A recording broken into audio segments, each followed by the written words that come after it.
अस्सलामुअलैकुम, welcome back to another video. I hope you all are doing well. So आज की video में math college ed का zoology का सेकंड ईयर का कम्प्रहेंसिव का पेपर का सॉल्यूशन देखेंगे। सो नाउ एमसीक्यूज नंबर 1 है the marine bony fishes have the salt excretory glands in their gills, buccal cavity, rectum, urinary bladder. तो इसका करेक्ट आंसर गिल्स होगा। नेक्स्ट एमसीक्यूज है inside the muscle fibre there is a pump of calcium ion. तो आपको पता है कि calcium ion का जो पंप होता है वो स्मूथ एंडोप्लाज्मिक रेटिक्यूलम का बना हुआ होता है। नेक्स्ट एमसीक्यू से dash is an injury of ligament. तो लिगामेंट की इंजरी जो है वो स्ट्रेन होती है। 10 to 50 billion neurons are present in which part of human brain. तो आपको पता है कि ह्यूमन ब्रेन का सबसे जो लार्जेस्ट पार्ट होता है वो सेरिब्रल कॉर्टेक्स से सेरिबेरम होता है और इसके अंदर 10 to 50 बिलियन न्यूरॉन्स होते हैं। So option B is the correct answer.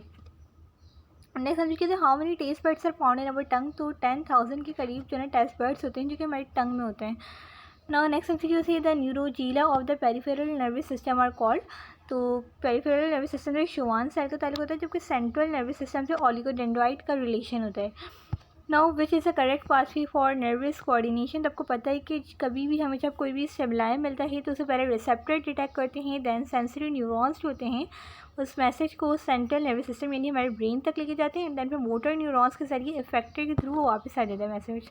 तो यहाँ आपको ऑप्शन सी में ये पूरा करेक्ट पाथवे मिल रहा है। Option C is the correct answer. Next is the secretion of oxytocin is an example of positive feedback, negative feedback, metabolic disorder, infertility. So इसका करेक्ट आंसर पॉजिटिव फीडबैक होगा क्योंकि uterus की जो contraction में help कर रहा होता है ऑक्सीटॉक्सिन, इसकी सिक्रेशन को मज़ीद जो है इंक्रीज़ करवा दिया जाता है पॉजिटिव फीडबैक के थ्रू। तो ये पॉजिटिव फीडबैक की एग्जाम्पल है।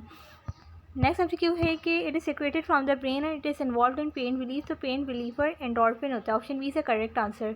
नेक्स्ट एमसीक्यू है ड्रोन्स हनी बीन्स आर। तो आपको पता है कि हनी बीन्स जो होती हैं इनमें थ्री तरह के जो ना लोग होते हैं कि जो ना ड्रोन्स होते हैं, एक वर्कर होते हैं और एक क्वीन होती है।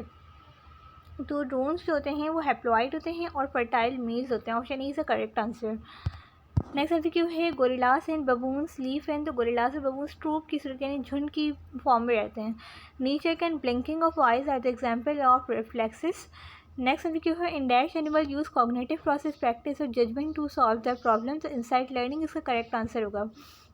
नेक्स्ट एमसीक्यू से the inner line of uterus is known as. आपको पता है कि यूट्रस की 3 लेयर्स होती हैं, एंडोमेट्रियम, मायोमेट्रियम और endometrium, myometrium and perimetrium. So endometrium जो है वो इनर लेयर होती है। नेक्स्ट एमसीक्यू है spermatids are converted into sperm by the sperm cell by the process of spermiogenesis. B इसका करेक्ट आंसर होगा। नेक्स्ट एमसीक्यू है which of the following is mismatch. तो लीडिंग सेल और inhibin इसका correct answer होगा क्योंकि mismatch कर रहा है। एमसीक्यू नंबर 17 है the right track of sperm in male reproductive system in. So B में आप देखेंगे पहले जो स्पर्म है वो सेमिनिफेरस ट्यूब्यूल में, then rete testis, then efferent ductules, now the epididymis, फिर वास डिफरेंस यूरेथ्रा। तो ये करेक्ट आपको सीक्वेंस ऑप्शन बी में मिल रही है।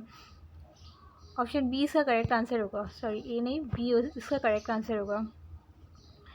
नेक्स्ट एमसीक्यू है dash include not only the gestation but also the various physiological and hormonal changes that occurs in the mother body during this period. तो इसका correct answer D होगा, pregnancy. Now the short question की तरफ move करते हैं। पहले reasoning देखते हैं देन नॉन रीजनिंग। तो what is the role of endocrine gland which is found in front of trachea and what do you know about type of cleavage, how many types of eggs on the basis of yolk, note on communicating organ or taste is descend down in human male fetus, how does the muscle become fatigue, taste failure and will perform osmoregulation। इस तरीके से non reasoning भी आप देख सकते हैं।